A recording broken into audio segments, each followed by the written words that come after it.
Guys, Yohan എന്റെ കാര്യത്തിൽ confused ആയി നിൽക്കുവാണ് നീയെങ്കിൽ എന്നെ കുറിച്ച് കെയർ ചെയ്യുന്നത് നിർത്ത്. നിന്റെ സ്ഥാനത്ത് ഞാനായിരുന്നുവെങ്കിൽ മിസ്റ്റർ ജൂനെ ഫോക്കസ് ചെയ്യുമായിരുന്നു, എന്നെ അല്ല എന്നൊരു വാണിങ്ങോടുകൂടെ പറയുന്നു. ഈ സമയത്ത് യൂൻജൂൻ അങ്ങോട്ടേക്ക് വരുന്നു. മിസ്റ്റർ ജൂനെ വെന്റിലേറ്ററിൽ നിന്ന് മാറ്റാനാണ് പറയുന്നത് എന്ന് പറഞ്ഞുകൊണ്ടാണ് യൂൻജൂൻ അങ്ങോട്ടേക്ക് വന്നത്. ഈ കാര്യം ചർച്ച ചെയ്യുന്നതിന് വേണ്ടി ഇപ്പോൾ ഒരു മീറ്റിംഗ് നടക്കുവാണ്. മിസ്റ്റർ ജൂനെ വെന്റിലേറ്ററിൽ നിന്ന് മാറ്റാൻ വേണ്ടിയിട്ട് അദ്ദേഹത്തിന്റെ വക്കീലാണ് പറഞ്ഞത് മിസ്റ്റർ ജൂന്റെ ആവശ്യം അതായിരുന്നു. എന്നാൽ ഈ ഒരു സാഹചര്യത്തിൽ വെന്റിലേറ്ററിൽ നിന്ന് മാറ്റുകയാണ് എന്നുണ്ടെങ്കിൽ തീർച്ചയായിട്ടും മിസ്റ്റർ ജൂ മരിക്കും. ഈ കാര്യത്തെക്കുറിച്ച് സംസാരിക്കാൻ മിസ്റ്റർ ജൂവിന്റെ ഭാര്യയും അച്ഛനും അവിടെയുണ്ട്. വെന്റിലേറ്ററിൽ നിന്ന് മാറ്റരുത്, മകന്റെ ജീവൻ രക്ഷിക്കണമെന്നാണ് അച്ഛൻ പറയുന്നത്. വെന്റിലേറ്ററിൽ നിന്ന് മാറ്റുക എന്ന തീരുമാനത്തോട് അച്ഛൻ എതിർപ്പാണ്. ഒരുപാട് സങ്കടത്തോടെയാണെങ്കിലും മിസ്റ്റർ ജൂവിന്റെ തീരുമാനം നടക്കട്ടെ എന്നാണ് ഭാര്യ പറയുന്നത്. മിസ്റ്റർ ജൂ DNR സൈൻ ചെയ്തിട്ടുണ്ട് എന്നുള്ളത് ശരിയാണ്. എന്നാൽ അദ്ദേഹത്തിന് മാറാരോഗമാണോ അല്ലയോ എന്നറിയത്തില്ല. അതുപോയിട്ട് രോഗം എന്താണ് എന്ന് പോലും കണ്ടുപിടിച്ചിട്ടില്ല. ഇങ്ങനെയൊരു സാഹചര്യത്തിൽ ഒരിക്കലും വെന്റിലേറ്റർ എടുത്തു മാറ്റാൻ സാധിക്കില്ല. അതുകൊണ്ട് തന്നെ മിസ്റ്റർ ജൂവിന്റെ വക്കീല് ട്രീറ്റ്മെന്റ് തുടരാനുള്ള സമ്മതം ഫാമിലി മെമ്പേഴ്സിന്റെ അടുത്തുനിന്ന് വാങ്ങിത്തരാമെന്നും മിസ്റ്റർ ജൂവിന്റെ താല്പര്യത്തിനെതിരായിട്ട് പ്രവർത്തിച്ച യോഹാനെ ഈ ഒരു ട്രീറ്റ്മെന്റിൽ ഉൾപ്പെടുത്തരുത് എന്നും കൂടെ പറയുന്നുണ്ട്. ചീഫ് മിൻ ഈ കാര്യം സമ്മതിക്കുന്നു. മിസ്റ്റർ ജൂവിന്റെ കാര്യത്തിൽ യോഹാൻ ഇനി ഇടപെടരുത് എന്നുള്ള കാര്യം യോഹാന്റെ ഫ്രണ്ടും ഹോസ്പിറ്റലിന്റെ വക്കീലുമായ മിസ്റ്റർ ഹാൻ യോഹാന് മെസ്സേജ് അയച്ച് പറയുന്നുണ്ട്. മിസ്റ്റർ ജൂവിനെ ട്രീറ്റ് ചെയ്യാനായിട്ട് ഫാമിലിയുടെ സമ്മതം കിട്ടിയിട്ടുണ്ട് എന്നറിഞ്ഞ ഷിയോങ് അദ്ദേഹത്തെ അഡ്മിറ്റ് ചെയ്ത ഡിപ്പാർട്ട്മെന്റിൽ പോയി നോക്കുന്നു. ഡോക്ടർ ഫാമിലി മെമ്പേഴ്സിനോട് റിസൾട്ട് വന്നിട്ടുണ്ട്. CT സ്കാൻ നോക്കിയപ്പോൾ മനസ്സിലായത് ന്യൂമോണിയ ഉണ്ട് എന്നാണ്. രോഗം എന്താണെന്നുള്ളത് ഇതുവരെ നമുക്ക് കണ്ടുപിടിക്കാൻ പറ്റിയിട്ടില്ല. പക്ഷെ റെസ്പിറേറ്ററി ഫെയിലിയർ ആയതിനു കാരണം ന്യൂമോണിയ ഉള്ളതുകൊണ്ടാണ്. അതുകൊണ്ട് ആദ്യം നമുക്ക് ആന്റിബയോട്ടിക് കൊടുത്തു നോക്കാം, പിന്നീട് കണ്ടീഷൻ ബെറ്റർ ആവുന്നതിനനുസരിച്ച് നമുക്ക് വെന്റിലേറ്ററിൽ നിന്ന് മാറ്റാം എന്ന് പറയുന്നു. ആ ഒരു ന്യൂസ് ഫാമിലി മെമ്പേഴ്സിന് ഒരുപാട് ആശ്വാസം കൊടുക്കുന്നതായിരുന്നു. ഇവിടെ യോഹാൻ ടേബിളിലും കൈതട്ടി ചിന്തിച്ചുകൊണ്ടിരിക്കുവാണ്. ഷിയോങ് ഡോറ് നോക്ക് ചെയ്യുന്ന സൗണ്ട് കേട്ട് അവൻ തന്റെ ആലോചന നിർത്തുന്നു. CT സ്കാൻ ചെയ്തപ്പോൾ മിസ്റ്റർ ജൂവിന് ന്യൂമോണിയ ഉണ്ടെന്നാ കാണിക്കുന്നത് എന്ന് ഷിയോങ് യോഹാനോട് പറയുന്നു. യോഹാൻ, നീ ICU എന്നാണോ വരുന്നത്? നീയല്ലോ ഒന്നും ചെയ്യില്ല എന്ന് പറഞ്ഞേ എന്ന് ചോദിക്കുന്നു. ട്രീറ്റ് ചെയ്യാൻ വേണ്ടിയിട്ട് ഫാമിലിയുടെ സമ്മതം കിട്ടിയിട്ടുണ്ട്, അല്ലാണ്ട് നിങ്ങൾ പറഞ്ഞുകൊണ്ടൊന്നുമല്ല എന്ന് പറഞ്ഞ് ഷിയോങ് തന്റെ ഭാഗം ക്ലിയർ ചെയ്യാൻ ശ്രമിക്കുന്നതിന്റെ ഇടയിൽ യോഹാൻ തന്റെ ഓഫീസിലേക്ക് എഴുന്നേറ്റ് പോകുന്നു. യോഹാൻ മിസ്റ്റർ ജൂവിന്റെ പേഷ്യന്റ് ചാർട്ട് നോക്കുവാണ്. ന്യൂമോണിയയുടെ സൈൻ കാണിക്കുന്നുണ്ട് എന്നുള്ളത് ശരിയാണ്, പക്ഷേ മറ്റു രോഗലക്ഷണങ്ങളൊന്നും ന്യൂമോണിയ ഉള്ളപ്പോൾ വരുന്നതല്ലല്ലോ എന്ന് യോഹാൻ ഒരു ഡൗട്ടോടു കൂടി ഇരിക്കുന്നു.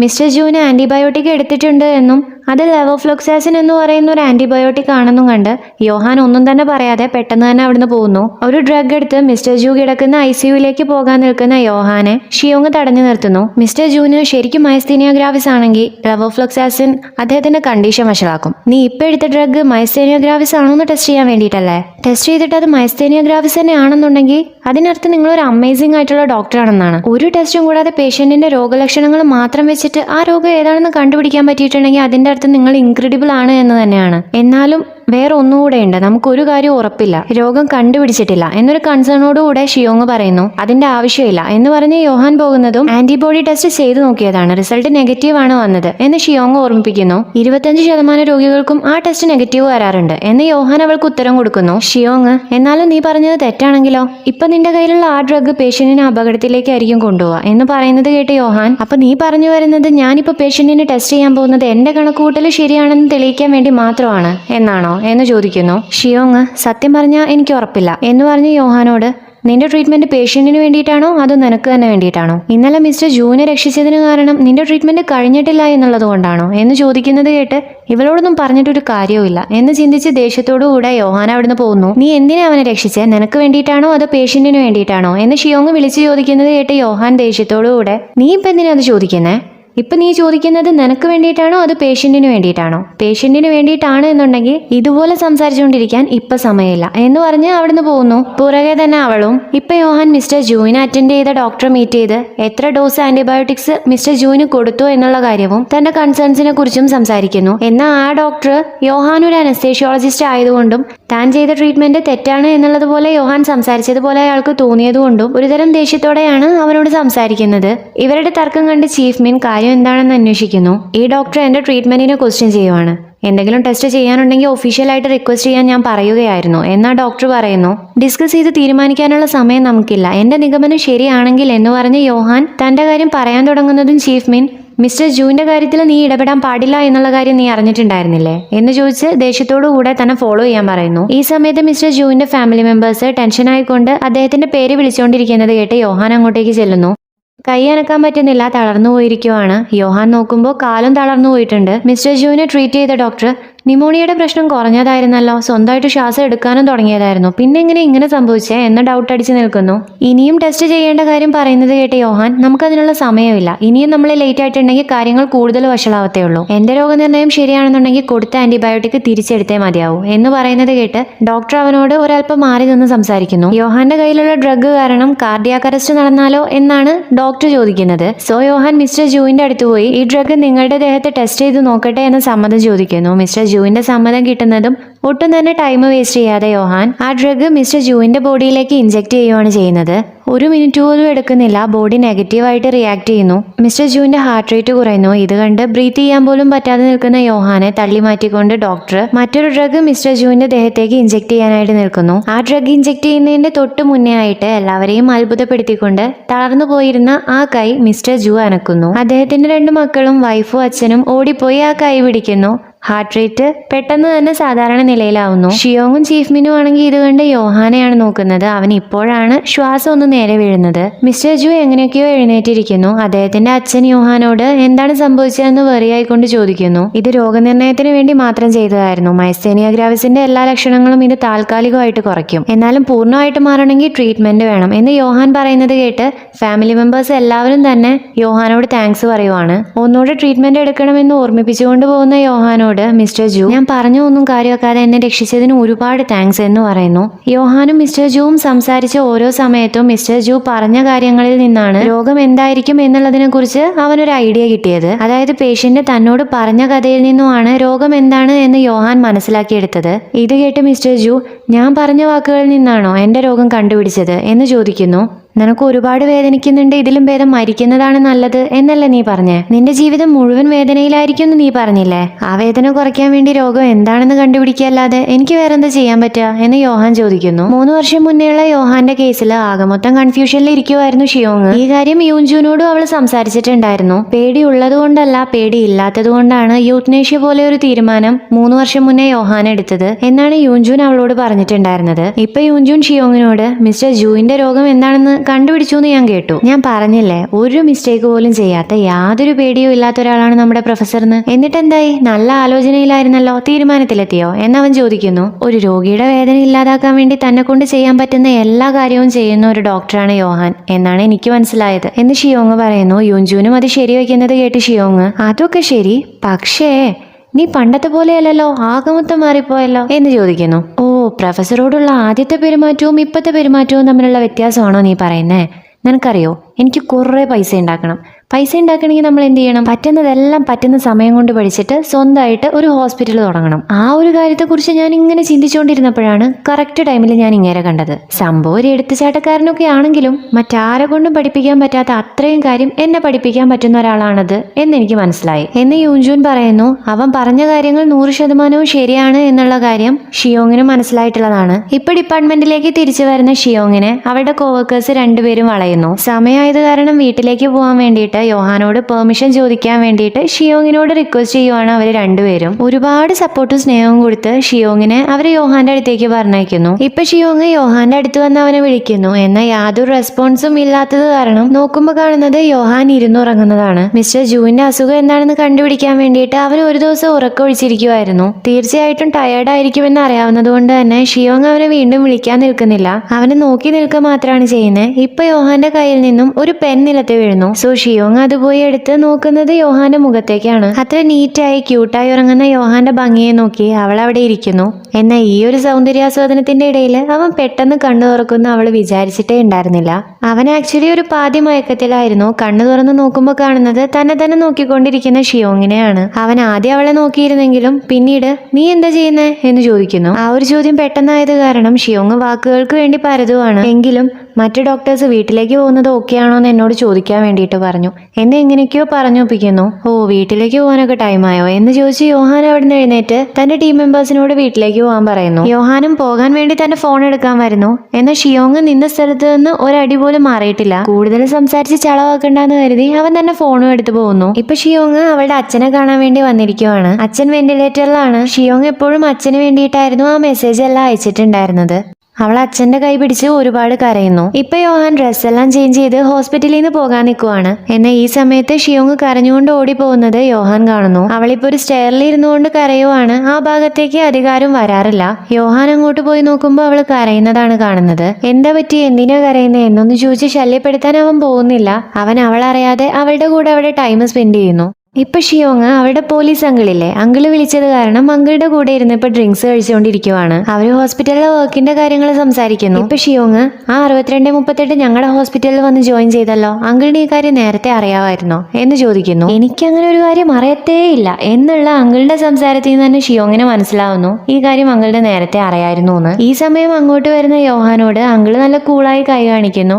എന്നാൽ ഷിയോങ് അവനെ കണ്ട് ഇനി ഞെട്ടാൻ ബാക്കിയില്ല. അവൾ അങ്കിളിനോട്, അങ്കിളല്ലേ പറഞ്ഞേ അവന്റെ ഒരു കാര്യം അറിയില്ലാന്ന്, പിന്നെ എന്തിനാ ഇങ്ങോട്ട് ഇൻവൈറ്റ് ചെയ്തേ എന്ന് ചോദിക്കുന്നു. എനിക്കറിയാൻ പാടില്ലായിരുന്നു, പക്ഷെ ഡിന്നർ കഴിക്കാൻ വിളിച്ചപ്പോ അവനാണ് പറഞ്ഞ് അവൻ ഹോസ്പിറ്റലിൽ വർക്ക് ചെയ്യുവാണെന്ന് എന്ന് അങ്കിള് പറയുന്നു. ഷിയോങ്, അവനോട് മിണ്ടരുത്, അവനെ നോക്ക് പോലും ചെയ്യരുത് എന്നല്ലായിരുന്നു എന്നോട് പറഞ്ഞിട്ടുണ്ടായിരുന്നേ എന്ന് ചോദിക്കുന്നു. ഇപ്പൊ കാര്യങ്ങളൊക്കെ അതിന് മാറി മറിഞ്ഞില്ലേ എന്ന് അങ്കിള് ചോദിക്കുന്നത് കേട്ട് ഷിയോങ് അധികം അടിയുണ്ടാക്കാൻ നിൽക്കാതെ കിട്ടിയ ചാൻസിന് അവിടുന്ന് എസ്കേപ്പ് ആവാൻ നോക്കുന്നു. എന്നാൽ നേരെ ചെല്ലുന്നത് യോഹാന്റെ മുന്നിലേക്കാണ്. കാര്യങ്ങൾ ഇത്രത്തോളം ആയ സ്ഥിതിക്ക് ഇനി അവൾക്ക് അവിടുന്ന് എസ്കേപ്പ് ആവാൻ പറ്റില്ല. യോഹാനെ അങ്ങോട്ടേക്ക് ക്ഷണിക്കാൻ പോയതുപോലെ കാണിച്ച് തിരിച്ച് എന്റെ സീറ്റിൽ തന്നെ വന്നിരിക്കുന്നു. അങ്കിള് ഷിയോങ്ങിനോട്, നീ യോഹാനോട് നല്ല പൊളൈറ്റ് ആയിട്ട് നിൽക്കണം, ആദ്യത്തെ പോലെ റൂഡായിട്ട് പെരുമാറാൻ പാടില്ല എന്ന് പറഞ്ഞ് ഉപദേശിക്കുന്നു. റൂഡോ, ഞാൻ എപ്പോഴാ അങ്ങനെ പെരുമാറിയേ എന്ന് ഒന്നും അറിയാത്ത പോലെ ഷിയോങ് അങ്കിളിനോട് ചോദിക്കുന്നു. അവൻ ആരാന്നാ അവന്റെ വിചാരം, പട്ടി എന്നൊക്കെ അല്ലായിരുന്നു നീ പറഞ്ഞിട്ടുണ്ടായിരുന്നേ എന്ന് പറഞ്ഞ അങ്കിള് അവളുടെ ഓർമ്മ നന്നായി ഒന്ന് കത്തിച്ചു കൊടുക്കുന്നു. ഷിയോങ്ങിന്റെ സ്വഭാവം യോഹാന് നന്നായി അറിയാവുന്നത് കൊണ്ട് തന്നെ അവന് വലിയ അത്ഭുതമൊന്നും തോന്നില്ല. യോഹാനും അങ്കിള് സംസാരിക്കുന്നു. അങ്കിള്, എനിക്കിത് ഭയങ്കര ഇൻട്രസ്റ്റിംഗ് ആയിട്ടാ തോന്നുന്നത്. നിങ്ങൾ ടീച്ചറും സ്റ്റുഡന്റുമായിട്ട് വീണ്ടും കണ്ടില്ലേ, നിങ്ങൾ മീറ്റ് ചെയ്തത് ഞാൻ കാരണമല്ലേ, നിങ്ങൾ രണ്ടുപേരും ഇതുപോലെ കാണുന്നതിൽ ഞാൻ ഒരുപാട് ഹാപ്പിയാണ് എന്ന് അങ്കിള് നല്ല സന്തോഷത്തോടെ പറയുന്നു. അങ്കിള് 3 പേർക്കും ഡ്രിങ്ക്സ് ഒഴിക്കുന്നു. യോഹാൻ കുടിക്കുന്നില്ല, എന്നാൽ ഷിയോങ് കുടിക്കുന്നതിൽ ഒരു കുറവും വരുത്തുന്നുമില്ല. ഇവിടെ യൂജൂൻ അവന്റെ അമ്മ കൊടുത്തയച്ച ഫുഡ് ഐറ്റംസും ആയിട്ട് ഹോസ്പിറ്റലിന്റെ അപ്പാർട്ട്മെന്റിലേക്ക് വരുവാണ്. അവിടെ അവനൊരു പൂച്ചക്കുട്ടിയെ കാണുന്നു. സോ ഫുഡ് ഐറ്റംസ് എല്ലാം അവിടെ വെച്ചിട്ട് പൂച്ചക്കുട്ടിക്കുള്ള ഫുഡും വാങ്ങി അതിന് തിന്നാൻ കൊടുക്കുന്നു. ഈ സമയത്ത് മീര അങ്ങോട്ടേക്ക് വരുന്നു. യൂജൂനോട്, ഇതുപോലെ പൂച്ചയ്ക്ക് ഫുഡ് കൊടുക്കാൻ പാടില്ല, പാത്രത്തിന്റെ വക്ക് തട്ടിയിട്ട് അവരുടെ നാവ് മുറിയാൻ ചാൻസ് ഉണ്ട് എന്ന് പറഞ്ഞ് മീരയെ ഫുഡും വെള്ളവും പ്ലാസ്റ്റിക്കിന്റെ പാത്രത്തിലാക്കിയിട്ട് പൂച്ചക്കുട്ടിക്ക് കൊടുക്കുന്നു. ആ പൂച്ചക്കുട്ടി ഫുഡ് കഴിക്കുന്നത് നോക്കിക്കൊണ്ടിരിക്കുന്നതിന്റെ ഇടയിൽ യോഞ്ചൂൻ, നിന്റെ സിസ്റ്ററാണ് ഷിയോങ് എന്ന് ഞാൻ കേട്ടു എന്ന് പറയുന്നു. നിങ്ങളന്ന് കോൺഫറൻസ് റൂമിൽ നിന്ന് ഹായ് പറയുന്നത് ഞാൻ കണ്ടിട്ടുണ്ടായിരുന്നു, നിങ്ങൾ രണ്ടുപേരും എങ്ങനെയാ പരിചയം എന്ന് മീരയെ ചോദിക്കുന്നു. യോഞ്ചൂൻ, ഷിയോങ് മെഡിക്കൽ ഓഫീസർ ആയിരുന്ന ജയിലിന്റെ അടുത്തുള്ള ഹോസ്പിറ്റലിലായിരുന്നു ഞാൻ വർക്ക് ചെയ്തിട്ടുണ്ടായിരുന്നത്. അവളൊരു പേഷ്യന്റിനും കൊണ്ടുവന്നിട്ടുണ്ടായിരുന്നു. ഒരു ജയിൽ വഴി കണ്ട 3 പേര് ഒരുമിക്കുക എന്നൊക്കെ പറഞ്ഞാൽ അതൊരു സംഭവം തന്നെയാണ് എന്ന് പറയുന്നു. മീരെ, 3 പേരോ എന്ന് സംശയം ചോദിക്കുന്നു. ഡോക്ടർ യോഹാനും ആ ജയിലിലായിരുന്നു ഉണ്ടായിരുന്നത്. അപ്പൊ നിനക്ക് ഈ കാര്യങ്ങളൊന്നും അറിയില്ലായിരുന്നോ, നിങ്ങൾ സഹോദരിമാര് ക്ലോസ് അല്ലല്ലേ എന്ന് ചോദിച്ച് യൂൻജൂൻ ചിരിക്കുന്നു. എന്നാ ആ ചിരി മീരയ്ക്ക് അത്ര ഇഷ്ടാവുന്നില്ല. ജൂണല്ലേ നിന്നോട് ഞങ്ങളുടെ ഫാമിലിയുടെ കാര്യം പറഞ്ഞത്, അപ്പൊ അവൻ പറഞ്ഞില്ലേ ഞങ്ങൾ എന്തുകൊണ്ടാ ക്ലോസ് അല്ലാത്തത് എന്ന് ചോദിച്ച് മീര അവിടുന്ന് പോകുന്നു. അവളുടെ വാശിയും ദേഷ്യവും ഒക്കെ കണ്ട് യൂൻജൂൻ ഇവരും ഒരുപോലെ തന്നെ ഉണ്ടല്ലോ എന്ന് ചിന്തിക്കുന്നു. ഇവിടെ ഇവർ 3 പേരും കുടിക്കുന്ന ചടങ്ങെല്ലാം കഴിഞ്ഞിട്ടുണ്ട്. ഷിയോങ് അങ്കിളിന് വേണ്ടി ടാക്സി ഏർപ്പാടാക്കാൻ പോയ സമയത്ത് അങ്കിള് യോഹാനോട്, ഞങ്ങൾക്ക് രക്തബന്ധമില്ല, പക്ഷേ അവൾ എന്റെ അനന്തരവള് തന്നെയാണ്, അവൾ എന്റെ ബെസ്റ്റ് ഫ്രണ്ടിന്റെ മോളാണ് എന്ന് പറഞ്ഞ് യോഹാനോട് എന്റെ ഷിയോങ്ങിനെ നോക്കണം കേട്ടോ എന്ന് പറയുന്നു. യോഹാൻ, എന്നോട് തന്നെ ഇത് പറയണം, ഞാൻ എന്നെ നോക്കുന്നതേ എങ്ങനെയോ ആണ് എന്ന് പറയുന്നു. അതെനിക്കറിയാം, പക്ഷേ നിനക്കറിയോ ഞാൻ എന്തുകൊണ്ടാണ് അങ്ങനെ പറഞ്ഞതെന്ന്. അവൾക്ക് എല്ലാ കാര്യവും തുറന്നു പറയാൻ പറ്റിക്കൊള്ളണോ എന്നൊന്നുമില്ല, പക്ഷേ എന്റെ ഷിയോങ് എന്ന് പറഞ്ഞ് വീണ്ടും സംസാരിക്കാൻ നിൽക്കുന്നതും അങ്കിളിന് പോകാനുള്ള ടാക്സി റെഡി ആയിട്ടുണ്ട്. അങ്കിളിനെ ടാക്സിയിലേക്ക് കൂട്ടിക്കൊണ്ടുപോകുന്ന സമയത്ത് യോഹാൻ അങ്കിളിനോട്, ഒന്നും കൊണ്ടും പേടിക്കണ്ട, അവൾ എല്ലാ കാര്യവും നന്നായിട്ട് ചെയ്യുന്നുണ്ട് എന്ന് പറയുന്നു. ഇപ്പൊ കാറിൽ കയറുന്ന സമയത്ത് അങ്കിള് ഷിയോങ്ങിനോട്, യോഹാൻ നിന്നെ പുകഴ്ത്തി പറഞ്ഞു, നീ എല്ലാ കാര്യവും നന്നായിട്ട് ചെയ്യുന്നുണ്ട് എന്ന് പറഞ്ഞു എന്ന് പറഞ്ഞുകൊണ്ടാണ് കയറുന്നത്. കാറ് പോകുന്നു. എന്നാൽ ഷിയോങ് യോഹാനെ നോക്കി നിൽക്കുവാണ്. ഇപ്പൊ തന്റെ പുറകെ തന്നെ ഷിയോങ് വരുന്നത് കണ്ട് യോഹാൻ അവളോട്, എന്താ നീ എന്ത് കാര്യവും നന്നായിട്ട് ചെയ്യുന്നതെന്നാണോ നിനക്ക് അറിയണ്ടേ എന്ന് ചോദിക്കുന്നു. ഷിയോങ് അതിന് തലയാട്ടുന്നു. യോഹാൻ, നീ ഞാൻ പറയുന്ന കാര്യങ്ങൾ ചെയ്യാറില്ല, ഞാൻ പറയുന്ന കാര്യങ്ങൾ ചെയ്യാൻ ആദ്യമേ നിനക്ക് നല്ല ബുദ്ധിമുട്ടായിരുന്നു, പക്ഷെ ഇപ്പൊ ഇനി അങ്ങനെയല്ല, ഞാൻ ചെയ്യാൻ പറയുന്നതിന് മുന്നേ നീ ആ കാര്യങ്ങൾ ചെയ്യാറുണ്ട്, ചിലപ്പോ ഞാൻ പറയുന്ന കാര്യങ്ങൾ നീ ക്വസ്റ്റ്യൻ ചെയ്യാറുമുണ്ട് എന്ന് ഷിയോങ്ങിന്റെ ചോദ്യത്തിന് ഉത്തരം കൊടുത്ത് അവൻ അവിടുന്ന് പോകുന്നു. ഷിയോങ് ഇപ്പൊ അവനോട്, എന്റെ പേഷ്യന്റ് മരിച്ചിട്ടില്ല, എന്റെ പേഷ്യന്റ് നമ്മുടെ ഹോസ്പിറ്റലിൽ തന്നെയുണ്ട്, 1 വർഷത്തിന് മേലെയായിട്ട്, അനങ്ങാൻ പോലും കഴിയാതെ കണ്ണ് തുറക്കാൻ പോലും പറ്റാത്ത അവസ്ഥയിൽ എന്ന് പറയുന്നു. ഷിയോങ് ആദ്യമായാണ് ഈ കാര്യത്തെക്കുറിച്ച് യോഹാനോട് സംസാരിക്കുന്നത്. യോഹാനോട് എന്നല്ല, ഒരാളോട് ആദ്യമായിട്ടാണ് അവൾ ഈ കാര്യം പറയുന്നത്. യോഹാന ശ്രദ്ധിച്ച് കേൾക്കുകയും ചെയ്യുന്നു. അവളുടെ അച്ഛനാണ് അവളുടെ പേഷ്യന്റ് ഷിയോങ് ഷിയോങ്, ഇന്ന് ഞാൻ ആദ്യമായിട്ട് അദ്ദേഹത്തിന്റെ റൂമിൽ പോയി എന്ന് പറഞ്ഞ് യോഹാനോട്, നീ ഇതുവരെ റിഗ്രറ്റ് ചെയ്തിട്ടില്ലേ? 3 വർഷം മുന്നേ എടുത്ത തീരുമാനം തെറ്റായി പോയിരുന്നു എന്ന് നീ ചിന്തിച്ചിട്ടില്ലേ? രോഗിയുടെ സഫറിങ്സ് കുറയ്ക്കാൻ വേണ്ടി മരണം മാത്രമാണ് മുന്നിലുള്ള വഴിയെങ്കിൽ അത് ചെയ്യാം എന്ന് തന്നെയാണോ നീ ഇപ്പോഴും പറയുന്നത് എന്ന് ചോദിക്കുന്നു യോഹാൻ. സോങ്ക്യുവിന്റെ കാര്യം ആലോചിച്ചുകൊണ്ട്, അവന്റെ വേദന മാനേജ് ചെയ്യുന്ന ഡോക്ടറായിരുന്നു ഞാൻ. വേദന മാനേജ് ചെയ്യാന്ന് വെച്ചാൽ അവന് പെയിൻ കില്ലറിന്റെ അളവ് കൂട്ടിക്കൊടുക്കുക. പെയിൻ കില്ലർ ശരീരത്തിലേക്ക് എത്തുന്ന സമയത്ത് അവന്റെ വേദന കുറയും. ആ സമയത്ത് അവൻ ഉറങ്ങിപ്പോവും. അവൻ ഉറങ്ങിയതിനു ശേഷം വീണ്ടും പെയിൻ കില്ലറിന്റെ ഡോസ് കുറയ്ക്കും, അവൻ മരിക്കാതിരിക്കാൻ വേണ്ടി. ജീവൻ നിലനിൽക്കാൻ ആവശ്യമായിട്ടുള്ള ന്യൂട്രിയൻസ് ഞങ്ങൾ കൊടുക്കുമായിരുന്നു. അവന്റെ ഹൃദയം നിലയ്ക്കാൻ വേണ്ടി വെയിറ്റ് ചെയ്യുക എന്നല്ലാതെ എനിക്ക് വേറെ ഒരു വഴിയും ഉണ്ടായിരുന്നില്ല. ന്യൂട്രിയൻസ് കൊടുത്തിട്ടില്ലെങ്കിൽ അത് കൊലപാതകമാണ്. പെയിൻ കില്ലറിന്റെ അളവ് പരിധിയിൽ കൂടുതൽ കൂട്ടി കൊടുത്തിട്ടുണ്ടെങ്കിൽ അതും കൊലപാതകമാണ്. എനിക്കൊരു കൊലപാതകയാവാൻ പേടിയായിരുന്നു. അതുകൊണ്ട് തന്നെ 2 മാസത്തേക്ക് അവന്റെ ജീവൻ നിലനിർത്തി. അത്രയും വേദന അവൻ സഹിക്കുകയായിരുന്നിട്ട് കൂടെ. അവൻ 2 കുട്ടികളെ കൊന്നൊരു കൊലപാതകയാണ്. അതുകൊണ്ട് തന്നെ അവൻ ഈ വേദന സഹിക്കുന്നതിൽ തെറ്റൊന്നുമില്ല എന്നൊരു എക്സ്ക്യൂസാക്കി എടുത്തതിൽ ഞാൻ എന്നെ തന്നെ വെറുത്തിട്ടുണ്ടായിരുന്നു. 2 മാസത്തിൽ കൂടുതലായിട്ടും അവൻ എന്നോട് അവനെ രക്ഷിക്കാൻ പറഞ്ഞിട്ടുണ്ടായിരുന്നില്ല, അവനെ കൊല്ലാനും പറഞ്ഞിട്ടുണ്ടായിരുന്നില്ല. നീ ചോദിച്ചില്ലേ ഒരു രോഗിയുടെ സഫറിങ്സ് ഇല്ലാതാക്കാൻ വേണ്ടി ഡോക്ടറിന് രോഗിയെ കൊല്ലാൻ പറ്റുമോന്ന്? നീ ചോദിച്ചത് ഒരു തെറ്റായ ക്വസ്റ്റ്യൻ ആണ്. സഫറിങ്സ് ഇല്ലാതാക്കാനോ അല്ലെങ്കിൽ അത് അവോയ്ഡ് ചെയ്യാനോ വേണ്ടിയല്ല നീ ആരെയും കൊല്ലുന്നത്. മരണമാണ് ഫലമെങ്കിൽ പോലും ആ സഫറിങ്സ് നീ പരിഹരിക്കുവാണ് ചെയ്യുന്നത്. എന്റെ പേഷ്യന്റ് എന്നോട് ചോദിച്ചത് വേദന ഇല്ലാതാക്കാനാണ്. മരണമാണെങ്കിലും കുഴപ്പമില്ല എന്ന്. ഒരു ഡോക്ടർ പേഷ്യന്റിന്റെ സമ്മതത്തോടെ ആണെങ്കിലും ആ പേഷ്യന്റിനെ കൊല്ലുന്നത് ക്രൈമാണ് എന്നാണ് നമ്മുടെ നിയമം പറയുന്നത്. എന്നാൽ ഒരു ഡോക്ടറിനെ സംബന്ധിച്ച് തന്റെ പേഷ്യന്റിന്റെ വേദന അവഗണിക്കുന്നതാണ് ക്രൈം. സോങ്ക്യുവിന് 2 മാസം ചെയ്തത് ഒരിക്കലും ട്രീറ്റ്മെന്റ് ആയിരുന്നില്ല, അത് അവനെ ടോർച്ചർ ചെയ്യലായിരുന്നു, വേദനിപ്പിക്കലായിരുന്നു. നീ ചോദിച്ചില്ലേ ഞാൻ റിഗ്രറ്റ് ചെയ്യുന്നുണ്ടോന്ന്? ഒരിക്കലും ഇല്ല. എനിക്ക് പേടി മാത്രമായിരുന്നു ആ സമയത്ത് ഉണ്ടായിരുന്നത്. ഞാൻ ഒരുപാട് പേടിച്ചിരുന്നു എന്ന് യോഹാൻ സങ്കടത്തോടെ പറയുന്നു. ഇത് കേട്ട് കരഞ്ഞുകൊണ്ട് ഷിയോങ്, എനിക്കും പേടിയായിരുന്നു. ഞാൻ ഒരുപാട് പേടിച്ചിട്ടുണ്ടായിരുന്നു. ഞാൻ പ്രൊഫസറെ പോലെ ആയിരുന്നില്ല. ഞാൻ എന്താ ചെയ്തത് എന്ന് എനിക്ക് ഉറപ്പുണ്ടായിരുന്നില്ല. അതുകൊണ്ട് തന്നെ ആ സമയത്ത് ഞാൻ എടുത്ത തീരുമാനം റിഗ്രറ്റ് ചെയ്യുന്നില്ല എന്ന് എനിക്ക് ഉറപ്പിച്ച് പറയാനും പറ്റില്ല. എനിക്കത് പറയാനുള്ള ധൈര്യമില്ല. എന്റെ പേഷ്യന്റിന്റെ ലൈഫ് എന്റെ കയ്യിലാണെന്നുള്ള കാര്യം അന്നും ഇന്നും എനിക്ക് പേടിയാണ് എന്ന് പറയുന്നത് കേട്ട് യോഹാൻ, അത് സ്വാഭാവികമാണ്. പേടിയില്ലാത്തൊരു ഡോക്ടറെക്കാളും പേഷ്യന്റിന് ആവശ്യമുള്ളത് പേടിയുള്ള ഒരു ഡോക്ടറെ തന്നെയാണ്. നീ നന്നായി എല്ലാ കാര്യവും ചെയ്യുന്നുണ്ട് എന്ന് പറഞ്ഞ് യോഹാൻ അവളെ ആശ്വസിപ്പിക്കുന്നു. സംസാരം കഴിഞ്ഞ് യോഹാൻ അവളോട് ബൈ പറഞ്ഞു പോകുന്നു. തന്നെ ആ ഒരു സംസാരം അഫക്റ്റ് ചെയ്തിട്ടില്ല എന്നുള്ള രീതിയിലായിരുന്നു ഷിയോങ്ങിനോട് അവൻ പെരുമാറിയിരുന്നത്. എന്നാൽ അത് അവനെ നല്ല രീതിയിൽ തന്നെ അഫക്റ്റ് ചെയ്തിട്ടുണ്ടായിരുന്നു. നെക്സ്റ്റ് ഡേ യോഹാൻ ഹോസ്പിറ്റലിലേക്ക് വന്നിരിക്കുവാണ്. ചീഫ് മിൻ അവനോട് സംസാരിക്കുന്നു. ഞാൻ എപ്പോഴും ഈ വയസ്സായ പോലെയൊന്നും ആയിരുന്നില്ല. രോഗത്തെ അല്ലാതെ ആളുകളെ ഹീൽ ചെയ്യാൻ നടന്നൊരു സമയം ഉണ്ടായിരുന്നു എനിക്ക്. പക്ഷേ അത് നല്ലൊരു കാര്യമാണ് എന്ന് എനിക്കിപ്പോൾ പറയാനും പറ്റില്ല. രോഗത്തിൽ നിന്നും ഉത്തരം കണ്ടുപിടിക്കാൻ ശ്രമിക്കുന്ന സയന്റിസ്റ്റുകളാണ് നമ്മൾ. എന്നാൽ മനുഷ്യരെന്ന് പറയുന്നത് ഉത്തരമില്ലാത്ത ജീവികൾ മാത്രമാണ് എന്ന് പറഞ്ഞ് ചീഫ് മിൻ അവിടുന്ന് പോകുന്നു. എന്നാൽ ഈ സമയത്ത് ചീഫ് മിന്നിന് ഒരു കോള് വരുന്നു. ചീഫ് മിന്നിന് മാത്രമല്ല മീരയ്ക്കും കോള് വരുന്നുണ്ട്. അവളൊരു സെക്കൻഡ് പോലും വേസ്റ്റ് ചെയ്യാതെ അവിടുന്ന് ഓടുന്നത് കണ്ട് ടീം മെമ്പേഴ്സ് ഒന്നും മനസ്സിലാവാതെ നോക്കി നിൽക്കുകയും ചെയ്യുന്നുണ്ട്. കുറച്ച് സമയത്തിന് ശേഷം യോഹാൻ തന്റെ ഡിപ്പാർട്ട്മെന്റിലേക്ക് വരുന്നു. 3 പേരെ മാത്രം കണ്ട് മീരയും ഷിയോങ്ങും എവിടെ എന്ന് യോഹാൻ ചോദിക്കുന്നു. മീര ഓടി വന്നിരിക്കുന്നത് തന്റെ അച്ഛന്റെ അടുത്തേക്കാണ്. Cardiac arrest ആയിരിക്കുവാണ്. ചീഫ് മിന്നും മറ്റു ഡോക്ടേഴ്സും അദ്ദേഹത്തിന്റെ ഹാർട്ട് റേറ്റ് നോർമലാക്കാൻ വേണ്ടി ശ്രമിച്ചുകൊണ്ടിരിക്കുവാണ്. ഷിയോങ്ങിന്റെ ആന്റി അവളെ കോൾ ചെയ്ത് നോക്കുന്നു. എന്നാൽ കോൾ എടുക്കുന്നില്ല. ഇവിടെ ജൂൻ യൂൻജൂനോടും യോഹാനോടും ഷിയോങ്ങിന്റെ ഫാമിലിയിൽ നടന്ന കാര്യങ്ങൾ സംസാരിച്ചുകൊണ്ടിരിക്കുവാണ്. അത് ഷിയോങ്ങിന്റെ അച്ഛനാണ്. അതൊരു വലിയ ആക്സിഡന്റ് ആയിരുന്നു. ആ ആക്സിഡന്റ് സംഭവിച്ചതിന് ശേഷമാണ് ഷിയോങ് ഹോസ്പിറ്റലിൽ വിട്ടുപോയത് എന്ന് പറയുന്നത് കേട്ട് യോഹാൻ ഇന്നലെ ഷിയോങ് തന്നോട് സംസാരിച്ച കാര്യങ്ങൾ ആലോചിക്കുന്നു. ഇപ്പൊ ജൂണിന് ഷിയോങ്ങിന്റെ ആന്റി കോൾ ചെയ്തിട്ട് ഷിയോങ് അവിടെ ഉണ്ടോന്ന് ചോദിക്കുന്നു. അവൾ ഇപ്പോഴും അങ്ങോട്ടേക്ക് പോയിട്ടില്ല എന്ന് മനസ്സിലാക്കിയ യോഹാൻ കൈ ടേബിളിൽ തട്ടി ചിന്തിച്ചുകൊണ്ടേയിരിക്കുന്നു. അവൾ എവിടെയായിരിക്കും എന്നൊരു ഐഡിയ അവന് കിട്ടുന്നതും ടീം മെമ്പേഴ്സിനോട് അവളെ കോൾ ചെയ്ത് നോക്കാൻ പറഞ്ഞുകൊണ്ട് യോഹാൻ അവിടുന്ന് പോകുന്നു. യോഹാൻ ചിന്തിച്ചത് ശരിയായിരുന്നു. അവൻ വിചാരിച്ച സ്ഥലത്ത് തന്നെയാണ് ഷിയോങ് ഉള്ളത്. ആ സ്റ്റെയറിൽ യോഹാൻ അങ്ങോട്ടേക്ക് ചെന്ന് അവളോട് സംസാരിക്കുന്നു. അവൾ കരഞ്ഞുകൊണ്ടിരിക്കുവാണ്. അവളുടെ ഷൂ ലേസ് അഴിഞ്ഞു കിടക്കുന്നത് കണ്ട് യോഹാൻ അത് കെട്ടിക്കൊടുക്കുന്നു. ഞാൻ എത്ര തവണ നിന്നോട് പറഞ്ഞിട്ടുള്ളതാ ഓരോ പേഷ്യന്റിനും ഒരു ടൈമിംഗ് ഉണ്ട് എന്നുള്ള കാര്യം. ആ ഒരു സമയത്ത് ചെയ്തില്ലെങ്കിൽ പിന്നീട് അത് ലേറ്റ് ആയിട്ടുണ്ടാവും. ഒരു ഡോക്ടർ എപ്പോഴും ഓടാൻ റെഡി ആയിരിക്കണം എന്ന് സൗമ്യമായി അവളോട് പറയുന്നു. ഇപ്പോഴാണ് ആ സമയം എന്ന് യോഹാൻ പറയുന്നത് കേട്ട് ഷിയോങ്, അതൊരു പേഷ്യന്റ് മാത്രമല്ല എന്റെ അച്ഛനാണ്. ഇവിടെ ഞാൻ ഡോക്ടറല്ല മകളാണ് എന്ന് കരഞ്ഞുകൊണ്ട് പറയുന്നു. യോഹാൻ, നീ ഡോക്ടറുമാണ് മകളുമാണ്. ഇപ്പൊ നിന്റെ അച്ഛന് ഇത് രണ്ടും ആവശ്യമുണ്ട് എന്ന് പറയുന്നത് കേട്ട് ഷിയോങ് അവനെ നോക്കുന്നു.